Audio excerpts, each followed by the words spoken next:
Rick Hendrick doesn't lose, not in court, not at auction, and definitely not in the garage. So when whispers started leaking out of Concord that the most powerful man in NASCAR has been quietly making phone calls to a certain Kiwi bloke driving the number 88 Chevy for Trackhouse, alarm bells should be going flat out across the entire Cup Series paddock.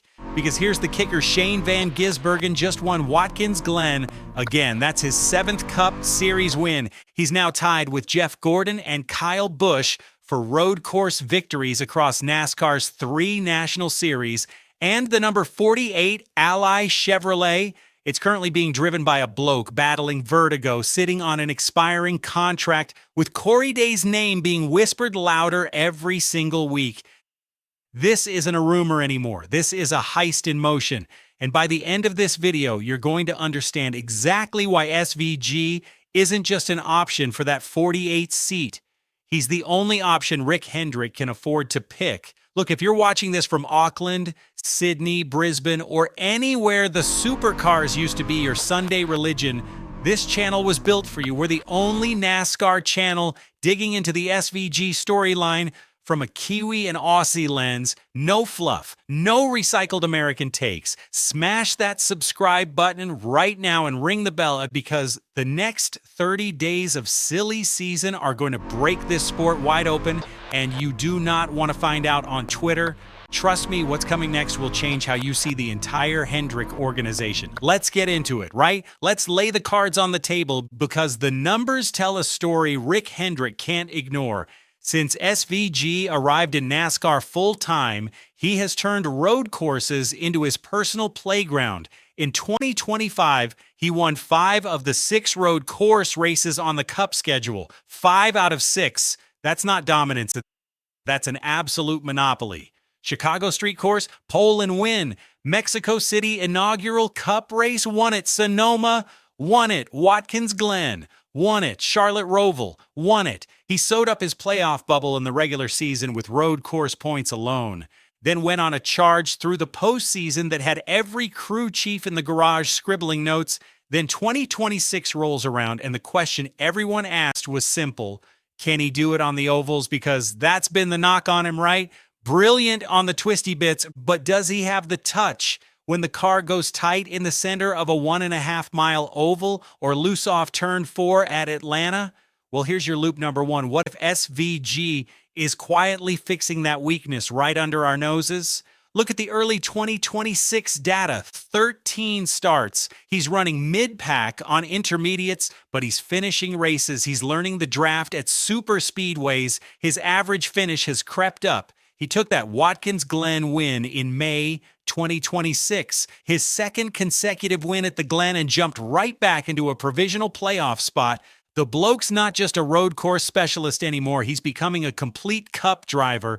Compare that to Alex Bowman. 12th full-time season, sidelined with vertigo earlier this year. Anthony Alfredo had to sub in at Phoenix. He retired early from COTA with the same condition.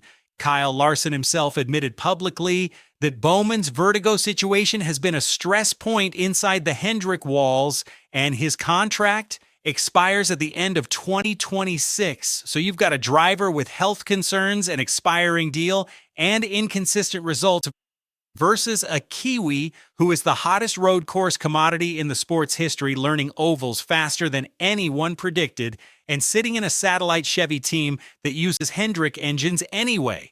You tell me, does that math work out for anyone except Shane Van Gisbergen? Now here's where it gets juicy. Because this isn't just about lap times, this is about money. Big money. And Rick Hendrick didn't build an empire by ignoring the checkbook. Let's talk about the Australian and New Zealand market, because this is the loop the American media keeps missing. When SVG joined Trackhouse, Aussie and Kiwi sponsors started circling NASCAR for the first time in decades. Red Bull's Australian arm, Wendy's expanded its Trackhouse deal. Safety Culture, a Sydney-based tech giant valued in the billions, slapped its name on his car.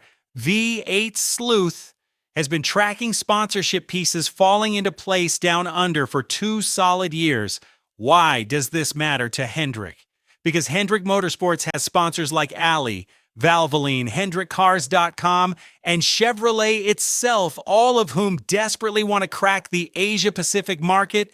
Chevrolet alone has been begging for a foothold in right-hand drive countries, and here's the ripper: SVG is the single most marketable motorsport export New Zealand has ever produced. He's a 3-time Supercars champion. He's an absolute legend down there. Slap him in a number 48 Ally Chevrolet, and you don't just sell cars in Charlotte, you sell them in Christchurch, Melbourne, and Adelaide. Here's your second loop. What if the rumored Corey Day to the 48 story is actually a smokescreen? Think about it. Hendrick has been openly developing Corey Day in the Xfinity and ARCA ranks. Freddie Kraft from the Door Bumper Clear podcast did mention serious conversations about Day taking the 48. But Day is 19 years old. He's a dirt sensation, not a polished, cup-ready driver, putting him straight into a flagship Hendrick seat, replacing a Daytona 500 pole sitter with a teenager would be the most un-Rick Hendrick move in the history of the organization, unless the Day rumor is leverage. Leverage to push Trackhouse into a corner, leverage to make Justin Marks sweat about losing his star driver, leverage to renegotiate the engine lease deal between Hendrick and Trackhouse, because remember, Trackhouse just signed SVG to a multi-year extension in August 2025. On paper, he's locked in, but in NASCAR, paper contracts have a funny way of dissolving when Rick Hendrick picks up the phone. So here's the secret plan as I see it, and buckle up, because this is where the conspiracy gets real.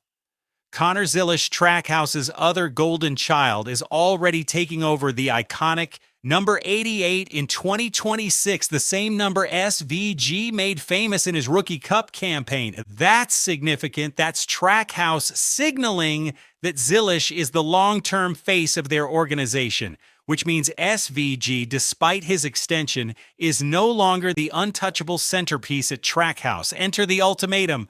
The way the dominoes likely fall is this: Hendrick approaches Justin Marks privately. He offers a sweetened engine and technical alliance, possibly even a charter swap or financial sweetener, in exchange for releasing SVG from his Trackhouse extension at the end of 2026. Marks now faces an impossible choice: lose your biggest international star or sour your relationship with the most powerful team in the sport that supplies your engines.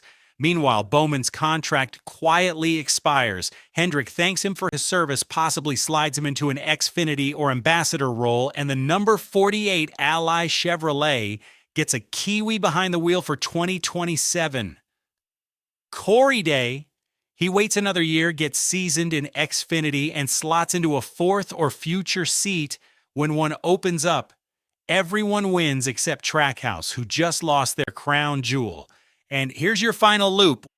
What if Rick Hendrick has already shaken hands on this deal? What if the public denials, the Corey Day rumors, the Bowman Vertigo PR statements, what if it's all theater to manage the announcement timing? Hendrick is famously methodical. He doesn't leak, he doesn't speculate, he executes. Look at the pattern. Kyle Larson came from Chip Ganassi. Jimmy Johnson came from Herzog Motorsports. Hendrick has a long history of plucking the best driver in another team's garage at exactly the right moment. SVG fits that pattern perfectly. International superstar, championship pedigree, expanding market appeal, and a road course skill set that wins playoff races single-handedly. The only thing standing between SVG and that number 48 seat is timing. And in NASCAR, timing is everything. So the real question I want you sitting with tonight isn't whether SVG ends up in the 48. The real question is what happens to Trackhouse if he does. Because if Justin Marks loses Shane Van Gisbergen, suddenly Project 91 has no headline driver, the Australian sponsors start asking hard questions, and Connor Zilisch is left carrying an entire organization on his teenage shoulders. Does Trackhouse collapse back into a mid-pack team? Does Marks retaliate by raiding Hendrick's pipeline? Does the engine alliance fall apart entirely? I've been digging into exactly that scenario. The Trackhouse contingency plan, the backup drivers Marks is already evaluating, and the Aussie name nobody's talking about who could be the next Project 91 driver. That breakdown is dropping next on this channel, and if you thought this video had bombshells, wait until you see who's quietly testing for them. Hit subscribe, drop a comment with the word Kiwi if you reckon SVG ends up in the 48, and I'll see you in the next one. Stay flat out.